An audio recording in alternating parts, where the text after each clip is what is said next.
Greetings, ladies and gentlemen, and welcome to the Casterbarus podcast. Yes, with a K. Available on casterbarus.com, iTunes, Stitcher.com, and Audio Boo. It all started as a mild curiosity by these Casterbarites, and now it's turned into quite a spirit of adventure, don't you think? Listen.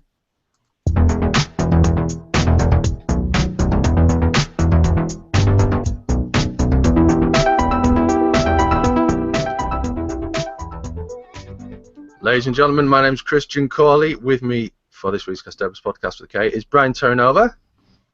Hello. Hello, Brian. And Gareth Kavanagh, editor of Vworp Vworp magazine and general great guy. Hi, Gareth. Yeah, hello. Hello, We'll think of hello. it as the brigadier of the equation then. You know. Yeah, if you like. Yeah, the brigadier of the podcast. Here when needed, when you lot are off gallivanting. Shall we, let's do this. Oh, stop. Oh, it's slick now, isn't it? It's so slick. No, we don't have James this week, unfortunately. He may come along a little bit later. We'll see how that turns out. We're here for the weekly podcast. We're going to talk about a few different things. I think I sent an email to the guys last night, so they should have some sort of vague idea of what it is which we're going to be talking about. I hope they do. Did wonder then about whether to have the microphone in shot or not. I thought, no, I won't do that. And I thought, hey, yeah, why not? It was kind of cool. So there's my microphone there. And how are you, dear listener? Dear viewer, we're on Hangouts this week. We are live, and later on we won't be live. If you're watching us later, you know, with the benefit of we're being recorded for YouTube. So you'll be on Casterbarus TV watching us. So if you're doing that, hi. If you're on that other thing that we use, Stitcher.com, this will just be an audio-only thing. And a lot of what's just happened won't make any sense to you at all. Same as if you're on Audio Boo or iTunes. Sorry about that, but, you know, you can come in on Monday afternoon and watch us, talk to us, and all that kind of thing. I'm going to go to Gareth. Gareth, we haven't talked to you for a few weeks. How did you enjoy the Doctor Who finale? Oh, you little tinker. First of all, just to apologise to your listeners, viewers. Well, it's listeners for me, because we've turned off my web camera very, very wisely, because I'm sat here in my underpants, and I don't think that would be good for your viewing figures. But if you've got anyone out there with a weak bladder, if you can hear running water, that's because you can, because I'm waiting for the plumber to come round. So apologies in advance for anyone in a place where they can't get to the toilet. What did I think of the finale? It had some lovely ideas. It looked terrific, but it didn't quite make sense. I had lots and lots of debates after with people trying to get my head around things, sort of what use is Bones to the Cybermen, and that didn't make sense. And in fact, lots of things didn't make sense. So, yeah, it looked nice. Quite like the Master, Missy Master. That was okay. That was nice. And I suppose the whole shock with Danny being bumped off, and that was sensitively handled, and I quite like the idea of the hard drive full of souls. That had some. There's lots of lovely ideas. It felt like someone had just dipped into the ideas bag, threw a load of stuff up in the air, let it drop, and then had to make a story out of that, like a little exercise. So that's how we end up with the finale we did. But hey, you know, it's been a good season. Other than that, I even like the one with the trees, which everyone seems to hate, and I thought Capaldi was okay. So it's nearly there for me. Yeah. Yeah. Okay. So it was good. Okay. But the finale was terrible. Yeah. We've had plenty of time to reflect on it as well. That's the other thing. So I'm afraid sometimes things tend to improve, don't they? Usually improve. Sometimes they get worse, but usually it's. You mean on reflection? Yes. Yeah. But having said that, and I'm going to be really brutally honest here as well. I think that we look at these things in far more than else. I'll tell you what made me think that. There was a piece on Bleeding Cool last week about the latest X-Men film, Days of Future Past. And it had this big news story: 10 things that are completely wrong with Days of Future Past. And it listed all of these plot holes and things that were patently ludicrous. And to be quite honest with you, I hadn't picked up a single one of them on watching it. So I just watched it, enjoyed it, went, yeah, that kind of works. I'd forgotten that Professor X had been disintegrated in the previous film, and that was all right. So I had just forgotten, and I just sat down and I just took it on its merits as a piece of entertainment. Ate my popcorn, went home, and got on with my life. So, which I guess is what 98% of people would do with Doctor Who. It's only us nitpickers that look at it. That isn't to let people off the hook for crap plotting, but I think that perhaps, I read that article. I thought, right, okay, maybe this is the kind of person I am with Doctor Who. Perhaps it's not always a good thing. Well, yeah, I don't know. I know what you mean. I read the same article, I think, and if it wasn't the same article, it was one extremely similar. I think it was. Imagine it probably was, yeah. And I think I would have probably noticed one or two of them, and I haven't seen it yet, actually. So it's a bit of a bugger, because obviously I'm going to be looking for one or two of them. But one or two of those were the sort of thing that I would kind of notice. But that doesn't mean, that it's a good thing or a bad thing. And yeah, compared to the complexity of the actual comic book X-Men universe, which has gone completely mental over the years, hasn't it? Yeah. That's the thing for me when I saw the film. I always look at these comic book films. There are certain things that kind of do need to be correct for me, and other things that are flexible because it's 50 years worth of history. So trying to cram all of that 50 years into a handful of movies is not really going to work out that great. For instance, with Spider-Man, he needs to get bitten by a spider to get his powers. Uncle Ben needs to die, and so on like that. Those things that form who he is. The rest of the stuff you have flexibility with. So with the X-Men, it's the same. When I watched the movie, I noticed a couple of things which weren't completely comic book accurate, but I was okay with it because it was a good film. And it's not like they were blindingly obvious as a bad call or anything like that. Yeah, I think you're right, and I don't know. I mean, I watched it with Sarah, the finale, and she loved it, and she just thought it was a terrific TV, very exciting. On you go. I don't know. We think about these things too deeply, maybe, but then perhaps it needs someone to be thinking about it, because otherwise it doesn't make sense. Is it maybe make it long as we go? Yeah. Is it? I wonder maybe because we're all kind of.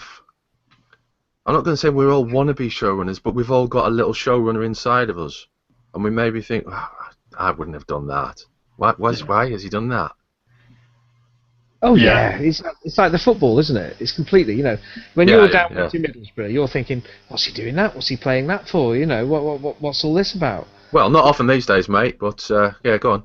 But for many of the miserable thin years that you were there, when Middlesbrough couldn't buy a win, I'm sure that you'd cooked that one over in your head 100 times. Oh yes. So yeah. And often it goes higher than that, doesn't it? It goes up to the chairman. Why has he hired that manager? Well, exactly. Yeah.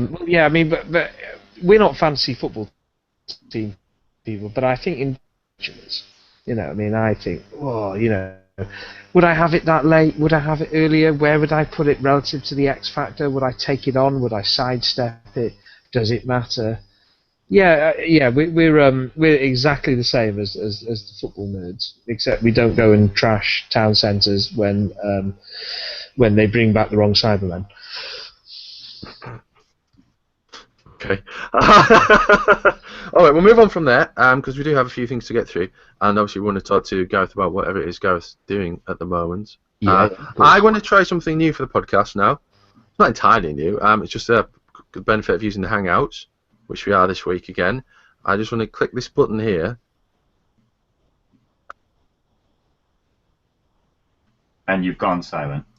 And then we should all see this. No, that doesn't work. That is a shame. Can you guys see that? Well, no, all I saw was this little microphone thing come up.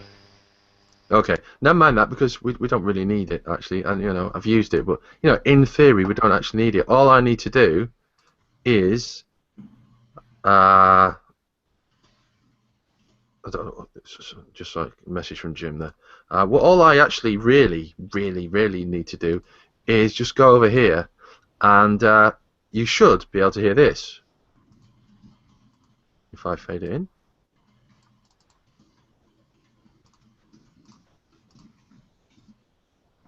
No, it's not working. Hold on, we'll try that again. Oh, slick. I can scarcely believe it myself. It's an art form. That 51 years in time and space is upon us, yes. Let's celebrate with one of these sweets now. Where are they? Yes, try Marco Polo. And then the doctor begins to dance. That was John Guyler. Really? It was. I thought that was William Hartnell. That was genuinely our friend John Guyler. I thought you'd moved on from the Ouija board that you'd been undertaking with him onto something more substantial. No, that was lovely. Of course it was John. It was good, yeah.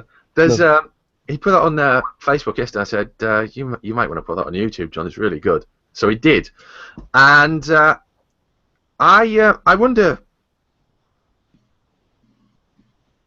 that he does all these really cool things. I wonder if anyone else has ever used Morpho. Are you guys aware of it? I mean, Brian, you use a lot of iPhone apps. Are you aware of Morpho?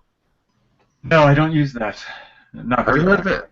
No. Right, okay. So what it does, you take a photo with it, and then you plot out the eyes and the mouth just by tapping, and you size the eyes and everything. So what John will have done is take a photo of William Hartnell from a box, and then he'll have recorded his voice. And then the software animates the mouth, and then it brings in some music at the end and makes the character dance and stuff. It's really very clever. I've never seen it work so anyone do anything with it so well as that. Wow. It's really entertaining. Oh, you groovy people. I only use the calculator on mine. Oh, that's oh, it's still 1998 on my phone. Is it really? Yeah. I'm like the Doctor. I can only use 4% of my devices, but I make it work. Do you have a flip phone? Are you one of those guys?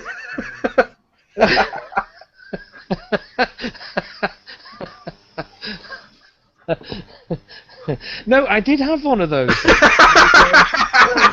I had one when it came out, and the best thing about it is I was showing off in the pub, and I did this thing, I said, and it's just like the communicators off Star Trek, and I flipped it to open it, and it flew off and went in the canal.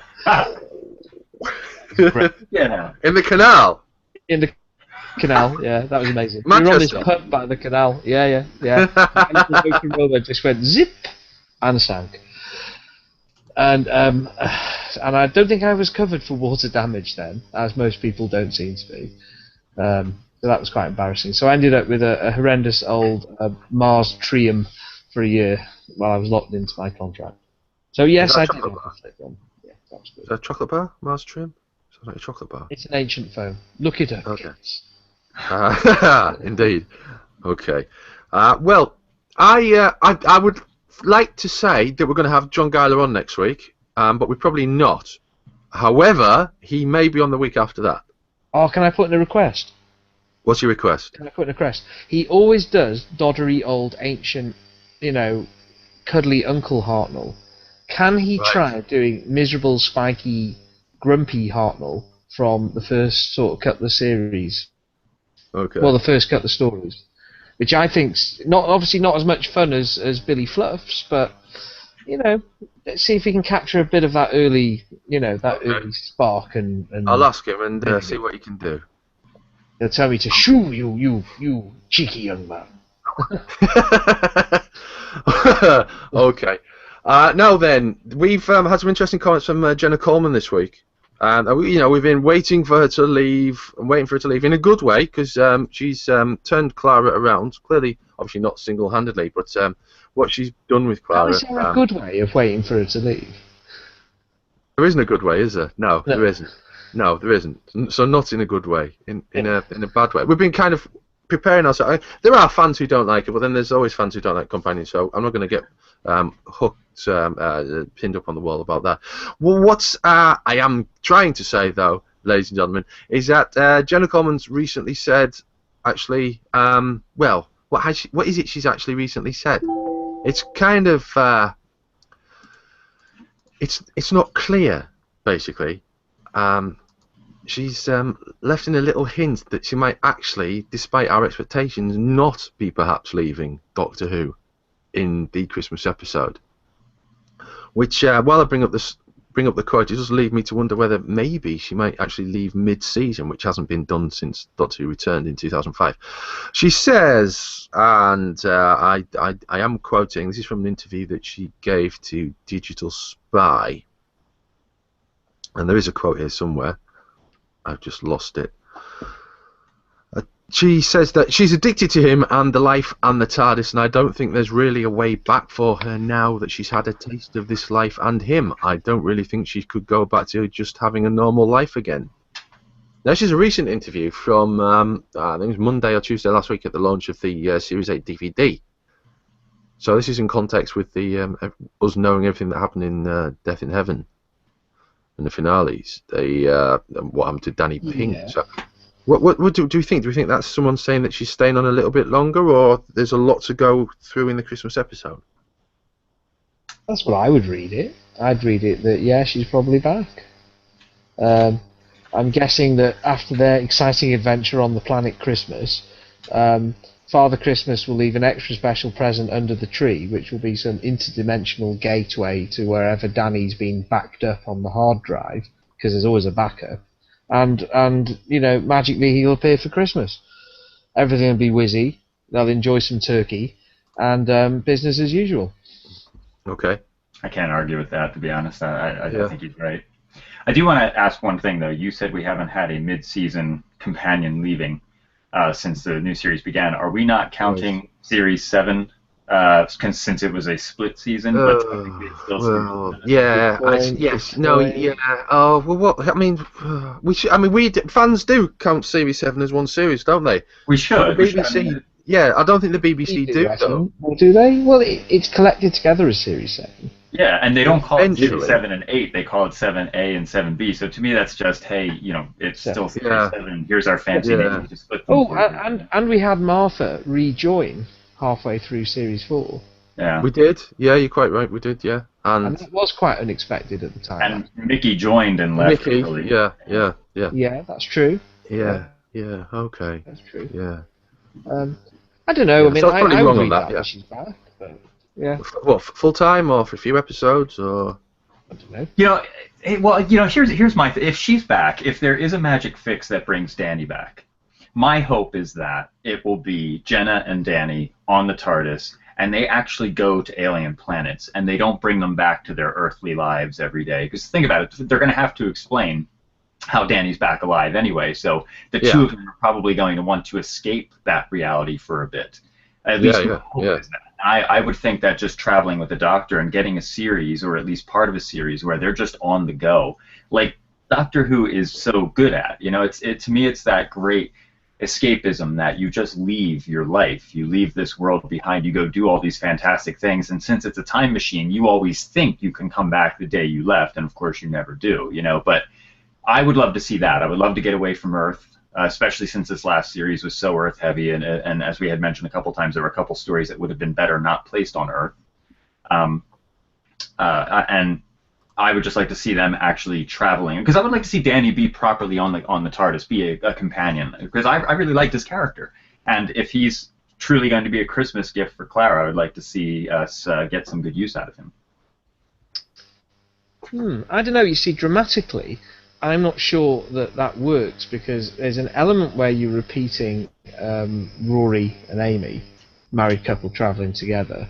Yeah. But also, I think dramatically, I think whatever happens next, I think probably Clara has to make a choice, because the last season was all about her having a foot in one camp, you know, travelling with the Doctor but keeping her boyfriend and life at home, and that didn't really work for her. And I think maybe if she says she's hooked on it, she's travelling, it'd be more satisfying for me if she's made the decision, and as you say, she's out there rattling around the TARDIS in the blue box, not out there for an exciting adventure and then back for tea with Danny and watching the X Factor. I'm not sure you'd do that again.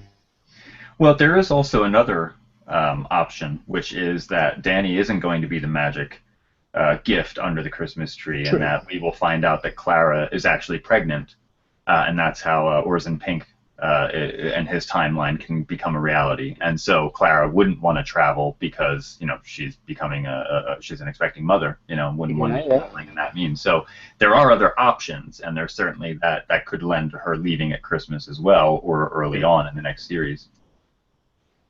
And there's there's always a possibility of her hooking up with Orson Pink as well.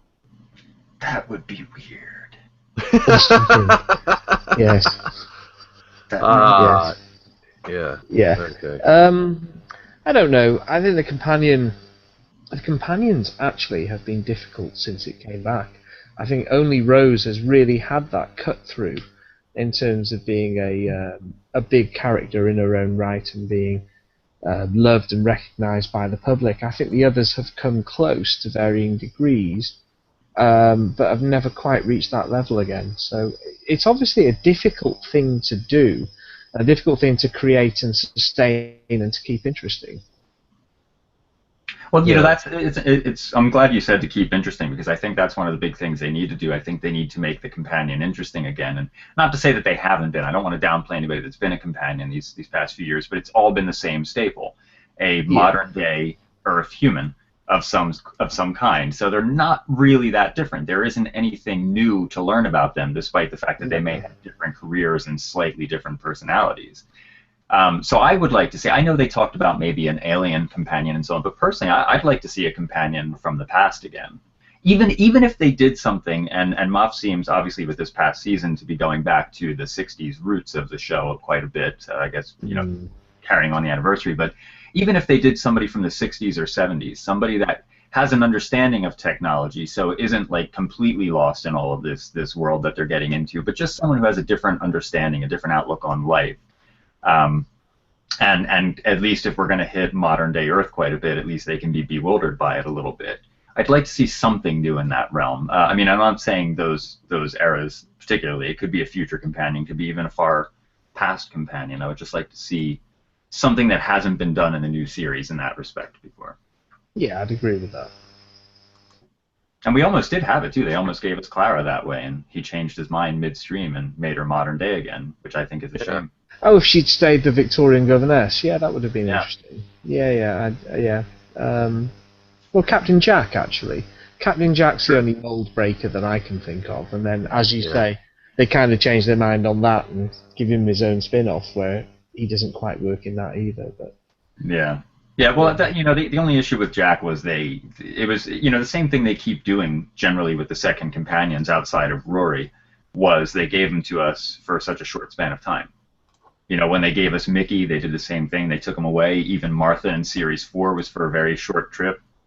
Rory was the only one who really hung around, and Danny just never became one. So, but Jack was interesting. Yeah, that's true. But Rory was orbiting Amy. He very rarely was allowed to have a direction of his own. He was always considered in conjunction with Amy.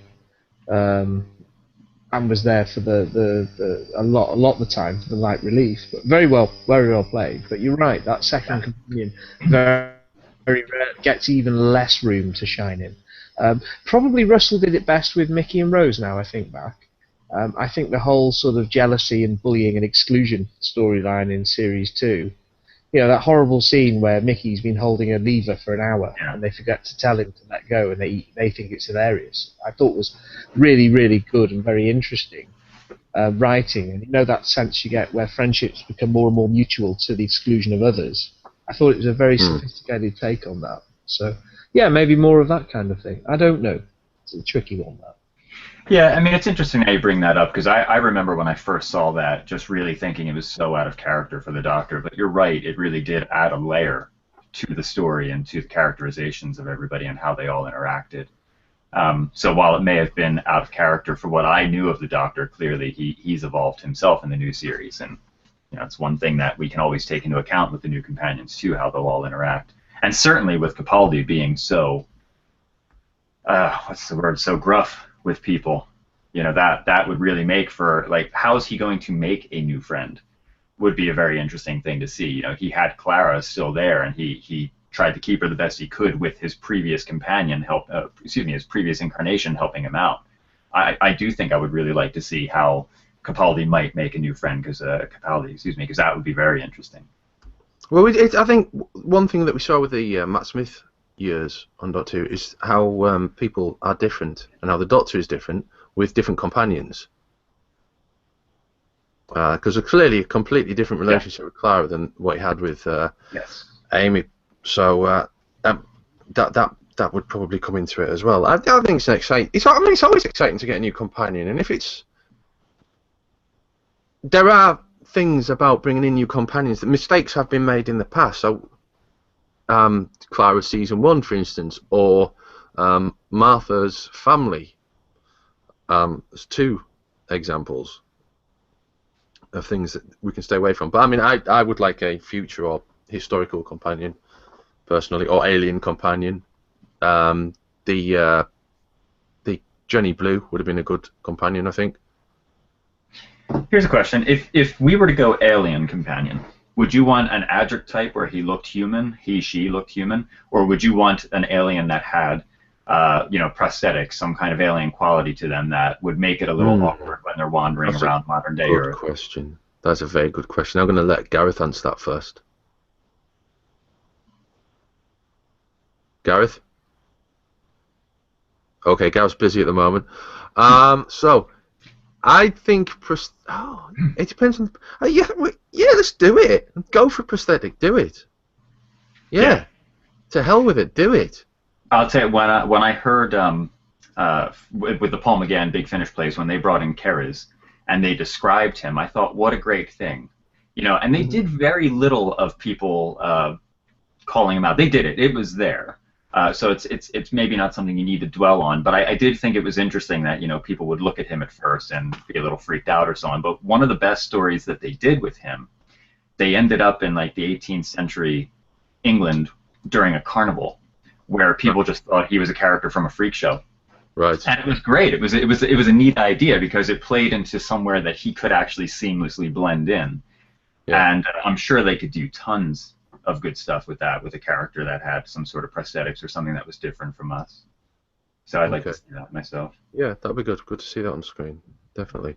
And it would be neat to have it be a new alien race that we have not heard of yet. You like, rather than try and bring in a Sontaran or something like that. You know, let's create something new. Do something new. Yeah. Okay. Yeah. Maybe have a pasty on the forehead. No, someone's done that, haven't they? Yeah.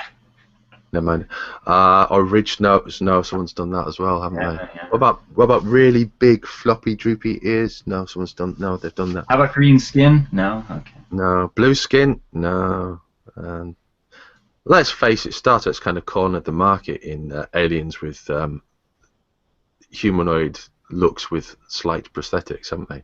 But true, but I don't want to see a Draconian coming on board. You know, pretty much. Yeah. Okay. Strax. Yeah, he's funny. He can be entertaining, but he's pretty much single-handedly killed the Sontarans. You know, I don't see anybody bringing them back unless somehow some writer, some way, has a story that can just restore people's faith in them being villains. So I don't want to see them take something that already is pre-existing, unless they do like a Thal or something like that, where you don't need prosthetics, but you still have an alien, you know, whatever. But I want to see something new. I want to learn something new. Yeah, let's learn something new. Okay, we've lost Gareth temporarily. He's hopefully going to be back shortly. If I can just type properly on my SMS message thing to him there. Okay, well, let's just go back to the what we're going to be talking about today. Without getting away from things too much and overlook the bad news I've just received by email. And where are we? We have podcast and Lego. Lego is the slightly confusing situation around Doctor Who Lego at the moment, isn't it? With because character building had their little block building thing, or character had their little block building thing called character building, and that was basically filling in the hole for Lego Doctor Who, because lots of Doctor Who fans wanted Lego Doctor Who, because Lego's gone crazy with licensed properties over a few years with Star Wars and Batman and The Hobbit, and have I missed anything there? Spider-Man, Indiana Jones, Iron Man. Yeah, Marvel stuff. Yeah, anything really. Yeah. And so lots of Doctor Who fans wanted some Doctor Who Lego rather than building their own. Which that's a great thing about Lego. You can do that anyway. So having a licensed property doesn't really matter all that much. Use your imagination. Build. Look, I mean, I've look what I did. I made a bed. It's that easy. It's Whoa. that easy. Yeah, That's talent, man. I know. It took me what? 10 as long as 10 minutes. So geez. yeah, so Lego is ready for the taking when it comes to sort of building bits and bobs with it, dear listener. So we think you'll agree with us when we say that it isn't really a massive deal for Doctor Who fans. However, they are nevertheless excited by the prospect of Doctor Who flavoured Lego, let's call it. And I think Doctor Who would do really well. BBC Worldwide would do really well out of it, and I think Lego would do quite well. Look, it's an aeroplane spaceship type thing now. Wow! I could sit here all afternoon building. That only took a few seconds. Exactly. It's crazy. It's crazy what you can do with Lego. So we will hopefully get Gareth back shortly. But on the matter of Doctor Who Lego, is it? Hello, Gareth. Welcome back. Is it a case with Doctor Who Lego that we can maybe? Is it? I mean, is it all just too much? Is he back? Yo. Hello. We're just talking about Doctor Who Lego. Am I back? You're back. You are. You're back. You're on it. You're on it. Yeah. Way. Hey.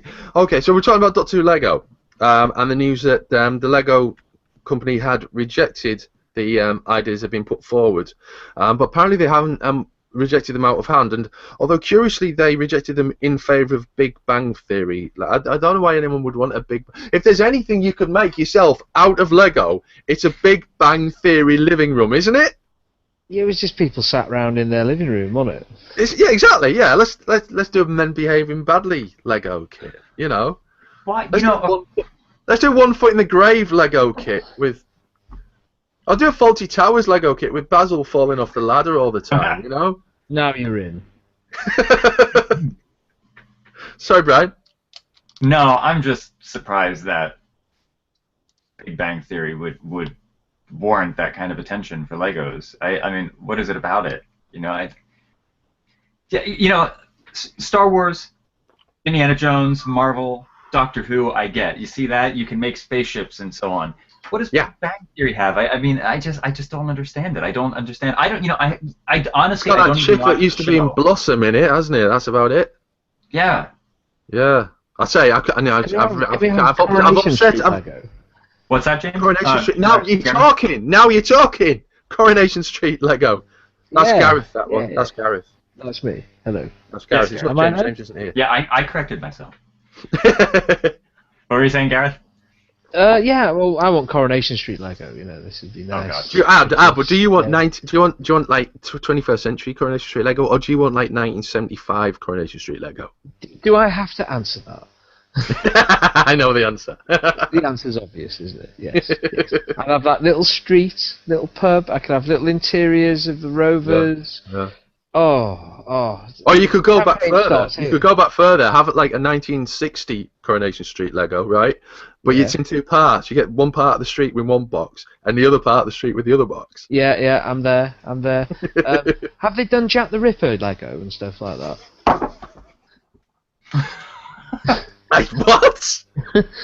Well, we could have them little murderous street scenes and little alleys and ale houses and strumpets. This is Ripper Street, isn't it? We'll probably coppers. talk about Ripper Street later, actually. Yeah, totally. Lego Ripper Street. I'm there. Yeah. No, that's miles better than Big Bang Theory, isn't it? Yeah, totally. In fact, I think we've agreed we can all think of something that's better than Big Bang Theory. So what were they playing at?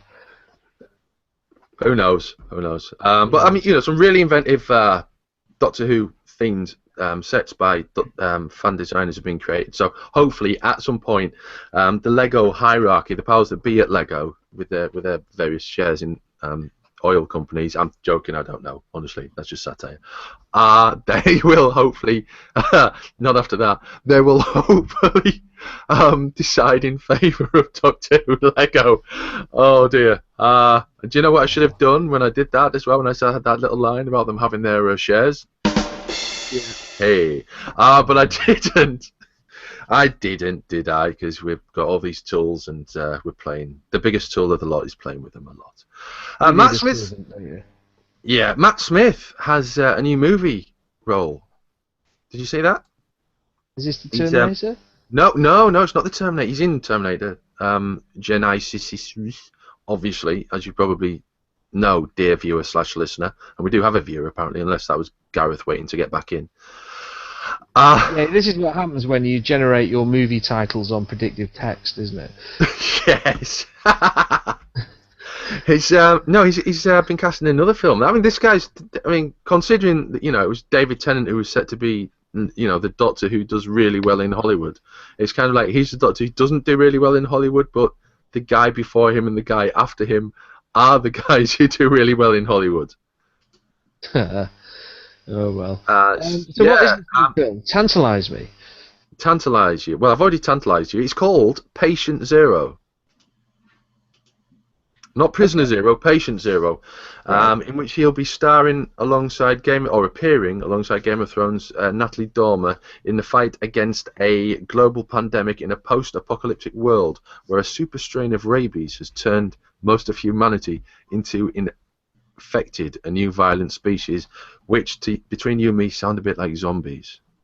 I think it might be a sciencey zombie movie. Really? So does he play a sort of decent chap scientist who's a bit wacky and has got the answers? I don't know. When was the last time we had a Doctor Who person playing in a film of that type? It was Peter Capaldi, wasn't it, in I Am Legend? That's no, in World War Z.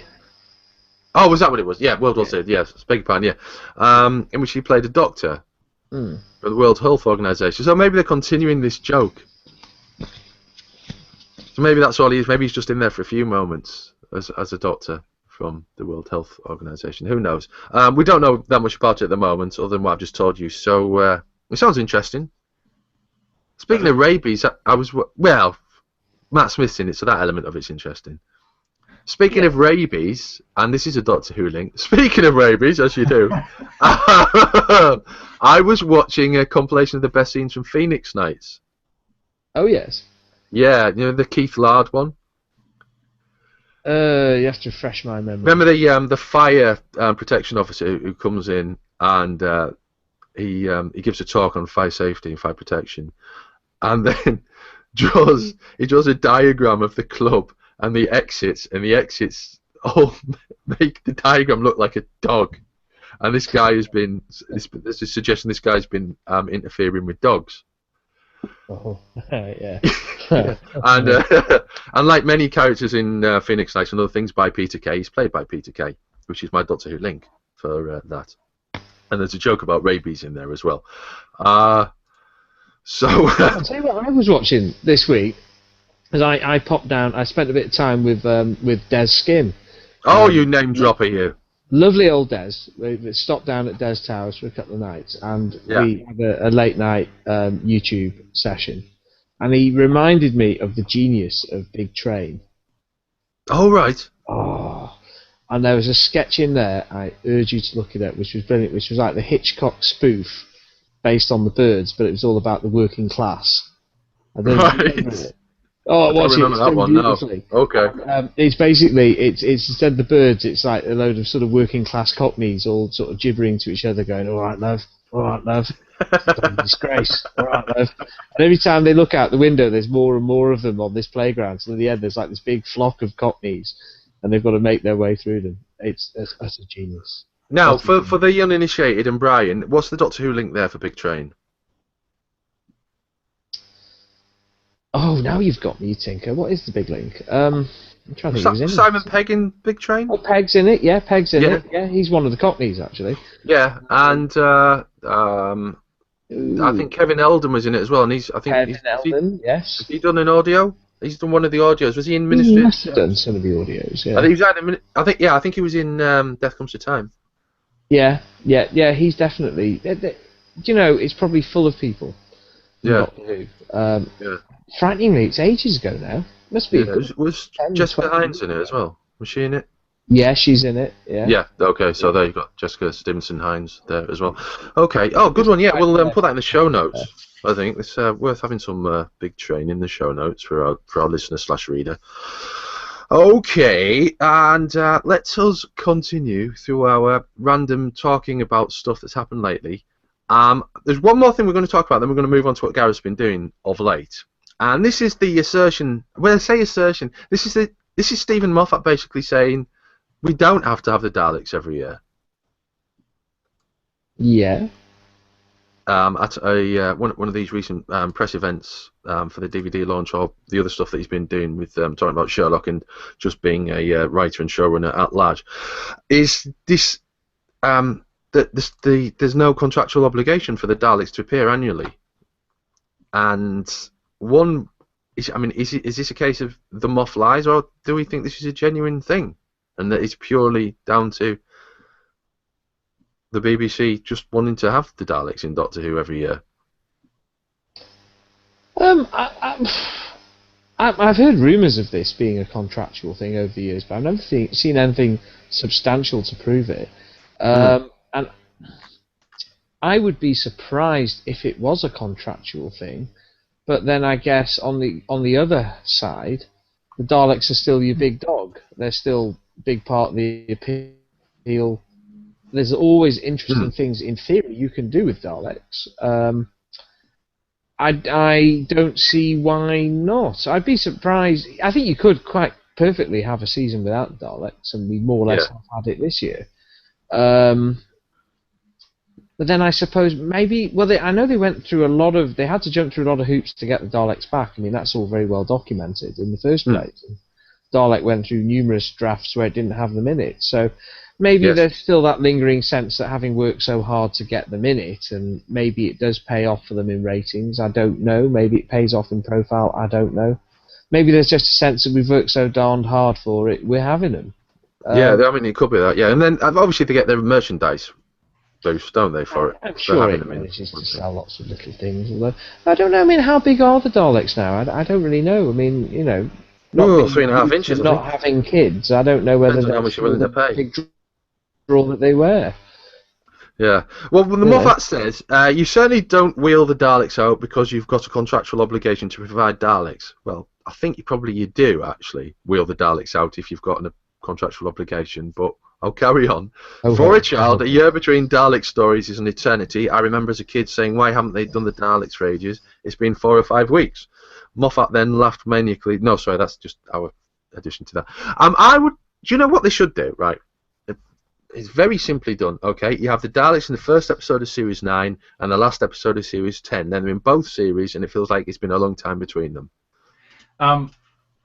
Okay, yes. Were they not in Series 6? In Series 6? Which one was Series 6? I just went through all the episodes because I'm trying to remember. Well, Series 6 is that one that everybody says is awful, which I concur. However, I don't recall them being in Series 6. I just went through all the episodes, and unless they were somehow in The Wedding of River Song for, like, brief snippets, I don't recall them. Is there a cameo where one of them crashes?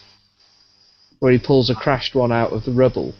Yeah, you're right. I remember that. Yeah. Which one's that? All right, so they had, like, a quick cameo. Yeah. Would that, now, if it was a contractual thing, would that be a sly way to appease the contract that year? Or would that be would it be written in that it's got to be a proper story? But I mean, if not, it's essentially a Dalek-free season for the most part, aside from that one little snippet. And thank you, Gareth. I knew there had to be something. But honestly, for me, or rather, the next thing I was curious about too was it not Terry Nation who, in the classic series, wanted to give them a break so that they didn't get burnt out? Would his estate really have a contract saying every year if he was the guy that already was concerned about them getting burnt out. Yeah, but Terry's putting up daisies now, isn't he? It's his. Yeah, I think the gaps were that there was one at the late '60s, wasn't there? I think that's because he was wanting to work on his TV show. The first gap was because he withdrew permission for them to be used because he was marketing his Dalek in the USA project in the US. Yeah. And then they brought back in '72 David Daleks because, and this was, as far as I'm aware, because Terence and Barry Letts just said, "Oh, we have another Daleks for a while, bring them back." And then suddenly there's a panic because they realised that Terry hadn't wanted them back, and then they cut a deal, and then they come back every year for about 5 years, don't they? Hmm. Then so it was pretty much because he was trying to get a series of his own off the ground. It wasn't because he thought Doctor Who was overusing them. The first time round, yeah. The second time round, though, in sort of '75 to '79, I always felt that was just because they didn't want to use the Daleks. Bob Holmes was moving away from using. Bob Holmes and Phil Hinchcliffe moved away from the Daleks because they thought they wanted freshness. That's fine. And then after that, they're in the '80s a lot. I think the '80s, the difference there, as far as I'm aware, is that Terry Nation wrote Destiny of the Daleks, and then after that they managed to agree a thing that if he didn't want to write it, someone else could write it, but they had this whole thing of first refusal to Terry. So yeah. I think it sounds to me like it's just finding a mechanism where they can agree to it. But in the modern era, absolutely no idea. It wouldn't surprise me if maybe there is something in there. But equally, it wouldn't surprise me if there wasn't. Sure. Yeah, I agree. Okay, let's move on. Because we've been talking. We're actually coming short of time. So I want to know, Gareth Kavanagh, yes. What have you been up to of late that we can talk about that you're happy to share, Doctor Who wise and Vworp Vworp wise? Yeah. Vworp wise and Doctor Who things. Well, Vworp Vworp continues to inch forward at the speed of an ant with some heavy shopping. Asthmatic hands, yes. Yeah.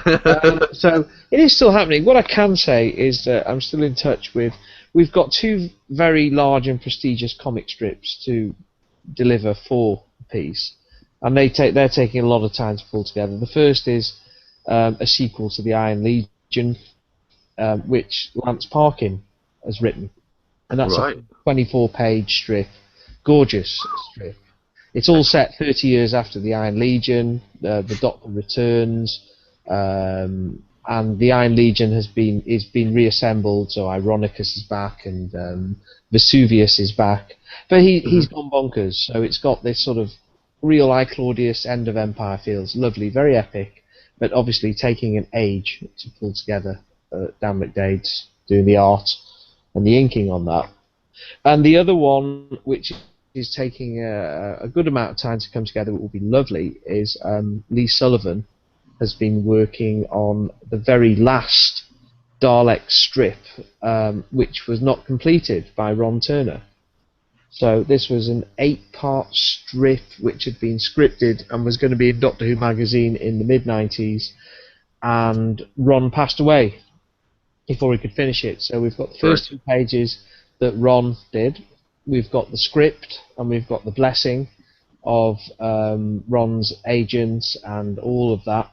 And that's going to be done by Lee, but he's doing it in the same style. So he's using gouache and pencils. He's using all the traditional methods that Ron would have. So that's taking time, but that's moving forward. So it is still happening. Occasionally I get these lovely messages, and sometimes some grumpy ones. Full of fan titlement saying, when is it coming out? You promised it, 2 years ago, and the answer is it comes out when it's ready, really. But it's still there. There's still lots of goodies to share, so that bumbles on.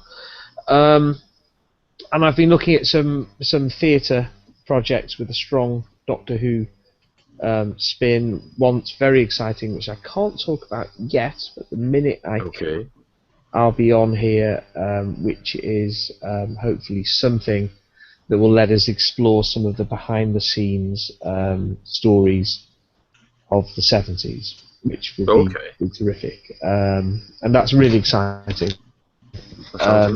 We've got some great stuff, and actually I was down in London interviewing some people for that this week. We've got some great stories. Got some great no Doctor Who ones I can share, but some lovely stories about the filming of Tinker Tailor Soldier Spy.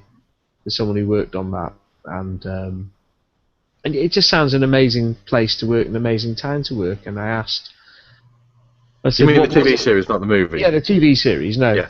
And it was really, it was really just digging into what made the BBC tick and what made it so special and what kept it going despite all the things that they had that were going wrong at the time with strife in the country and unions and inflation and the rest of it. And it was down to the brilliance of some of the people who worked there. And I learned an awful lot about crosswords and how integral they are to keeping things going.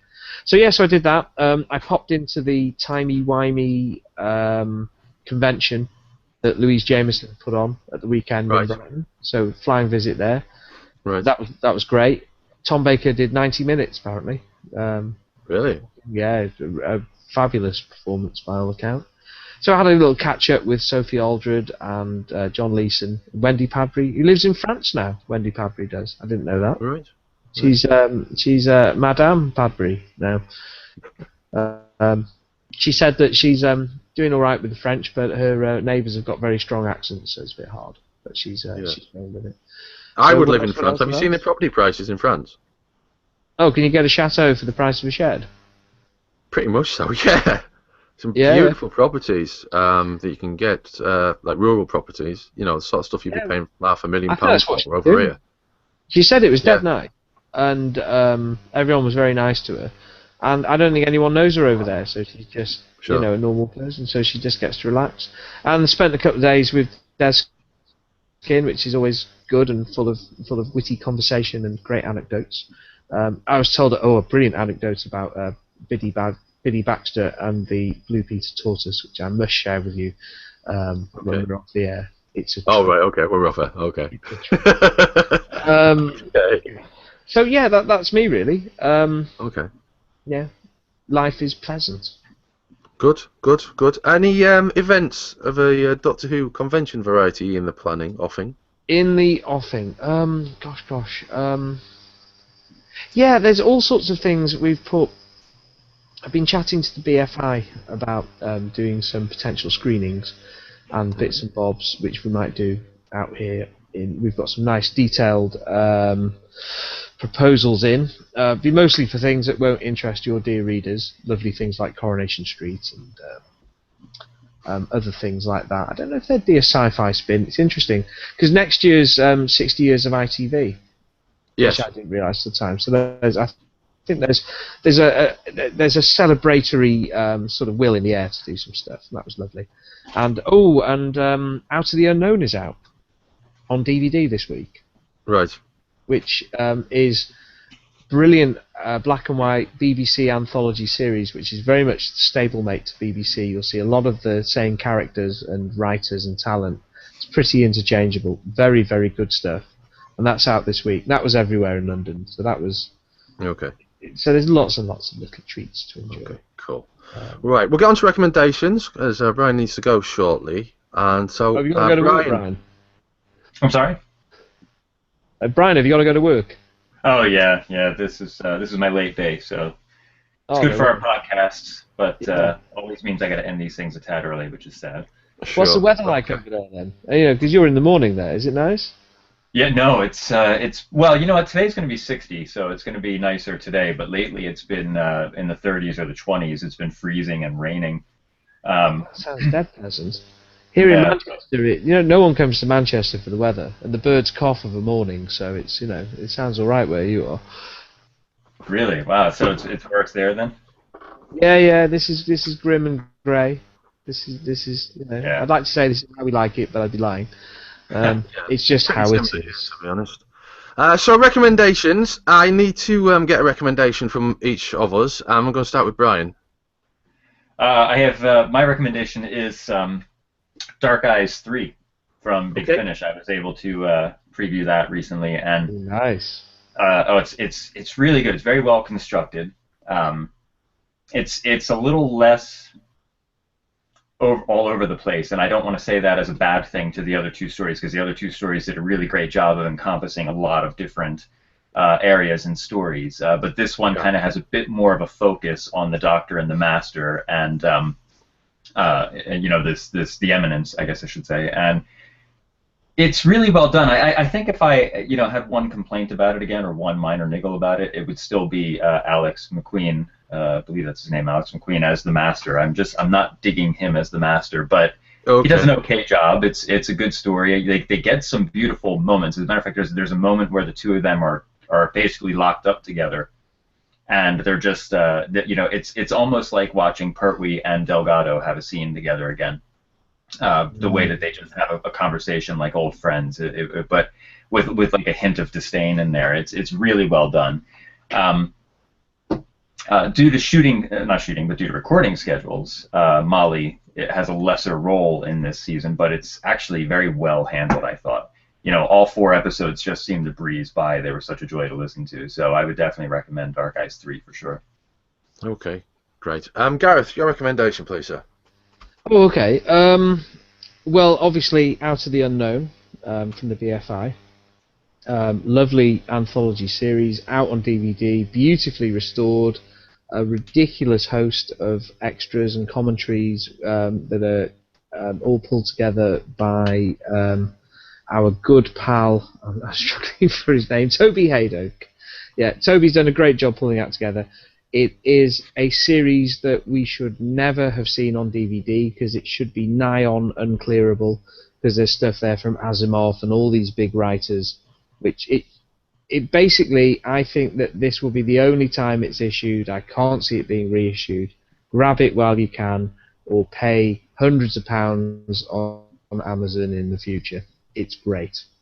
Okay. So that would be my first recommendation. My other recommendation, because I've been really enjoying Boardwalk Empire lately, that's made me think about the Decalogue issue, the first ever Decalogue that came out, which has the most amazing, although it's a short story, it's more like a novella, it's about 100 pages, called The Duke of Dominoes, which is a Delgado-only, master-only story, where he's marooned in 20s Chicago, and he's running a prohibition racket. He's Duke Domini, he's a mob boss, and he's got to survive in 20s Chicago, by Mark Platt's beautiful. Nice. Both of those early Decalogues are amazing. Decalogue 2 is great. That's got a great story called The 9-Day Queen by Matt Jones. Totally different. It's a Hartnell era historical, all about Lady Jane Grey. Beautiful. Most amazing ending. Really is. Now that's what I'd love to hear John Gaylor read. That would be fab. So they're my recommendations. And of course, Boardwalk Empire. Amazing. Treat yourself. Okay. Yeah, well, John's Dr. Omega is very good. Should have mentioned that earlier. So it's a very good read, and he's he's playing a not quite Hartnell, which is fair enough because the artwork on the front is a kind of a not quite Hartnell as well. My recommendation is it's Ripper Street Series 3. I've managed to race through Ripper Street Series 2 last week, and then if you don't know, Ripper Street was cancelled by the BBC, dear listener / viewer. And it's inexplicably, really. I mean, it was a fair enough. It's at the end of Series 2. You could clearly see it still had somewhere to go. So it's good that Amazon and BBC America joined forces to bring it back. It launched on Amazon Friday before last with 2 episodes. The 3rd episode has just gone out. I've just and you watch it on Amazon Instant Video on whatever mobile or games console app or on your computer.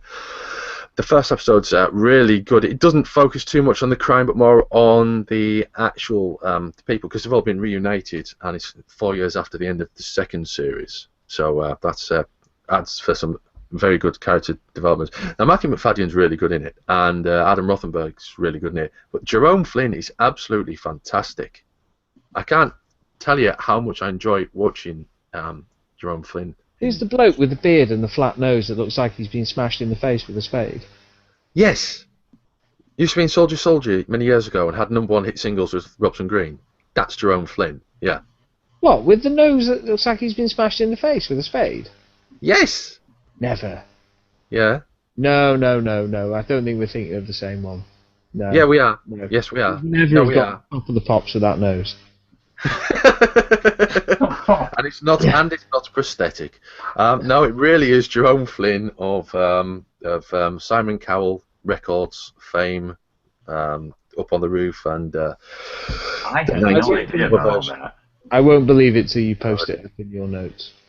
It's genuinely Jerome Flynn. Give over. Are we thinking of the same bloke here? Yeah, we must be. He did Tommy Cooper on stage a couple of years ago. Well, and then he gave up acting for a few years after the music stuff that they did with him and Robson Green did. So while Robson Green was doing Touch of Evil and all that stuff, he was not acting, and he was doing some new age thing or something. I can't quite Jerome recall. Flynn, he was the one with the lanky blonde hair and and the smashed in nose. To be fair. Yes, yeah. yes, Okay. yeah. Well, And they were both in Soldier Soldier. Yeah, yeah. There's no Red Miller Band yet, isn't there? Oh, and on that, hang on. Hey. Thank you, Gareth. Gareth's not here next week. So on that note, dear listener, I'd like to, and indeed viewer, if you, we do have a viewer. Maybe it's James. Hi. Oh. And so yeah, that brings us to the end of this week's Castorba's podcast with a K. I would like to have a round of applause for our special guest, Gareth Kavanagh. Oh, it's like Steve right in the afternoon, isn't it? I'm going to stop doing that. And thanks to James for trying to get on this week's podcast. Well, unfortunately, we had some technical issues, which is going to necessitate yet another rethink on the podcast. But we're sticking with being able to fade in the music, as we're going to do in a moment, after I've said thank you to Brian. Yeah, cheers, Brian. You're welcome. Get yourself don't get in trouble. Yeah, and but thanks, Gareth, for being here. Appreciate it. Cool. Well, James can do the production subtitles for this week, can't he? Maybe he could. So until next time, dear listener, dear viewer, that's it from us.